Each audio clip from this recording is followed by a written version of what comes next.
ಇವತ್ತು ಇಡೀ ಕರ್ನಾಟಕದಲ್ಲಿ 8 ತಿಂಗಳೊಮ್ಮೆ ವರ್ಷಕ್ಕೊಮ್ಮೆ ಪ್ರತಿಯೊಬ್ಬ ಅಧಿಕಾರಿಗಳನ್ನ ವರ್ಗಾವಣೆ ಮಾಡ್ತಕ್ಕಂಥದ್ದು ಅಲ್ಲ. ಇವತ್ತ ಪೊಲೀಸ್ ಡಿಪಾರ್ಟ್ಮೆಂಟ್ದವರು ನೀವು ಅಧಿಕಾರ ಇವತ್ತು ಸ್ವಂತ ಓದಿಕೊಂಡು ನೀವು ಉನ್ನತ ಮಟ್ಟಕ್ಕೆ ಬಂದಿರಿ. ಇವತ್ತು ಇಷ್ಟು ಪಬ್ಲಿಕ್ ನೀವು ಬೇಕಾ? ಪೊಲೀಸ್ ಡಿಪಾರ್ಟ್ಮೆಂಟ್ ನಾಚಿಕೆ ಬರಲ್ಲ? ನಾಚಿಕೆ ಎಂಬುದು ಬಿಟ್ಟೆ ನಿಂತೀರಿ ನೀವನ.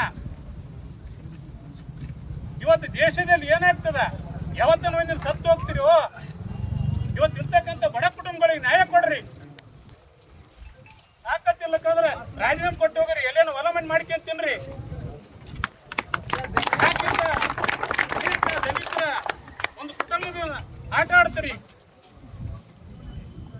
ಇವತ್ತು ಏನಾಗಿದೆ ಇಲ್ಲಿ ಯಾದಗಿರಿ ಜಿಲ್ಲಾ ಉಸ್ತುವಾರಿ ಮಂತ್ರಿ, ಎದಕ್ಕೆ ಉಸ್ತುವಾರಿ ಮಂತ್ರಿ ಆಗಿದೆಪ್ಪ? ಇವತ್ತು ಅಕ್ಕಿ ಕೇಸು ಇಂಥ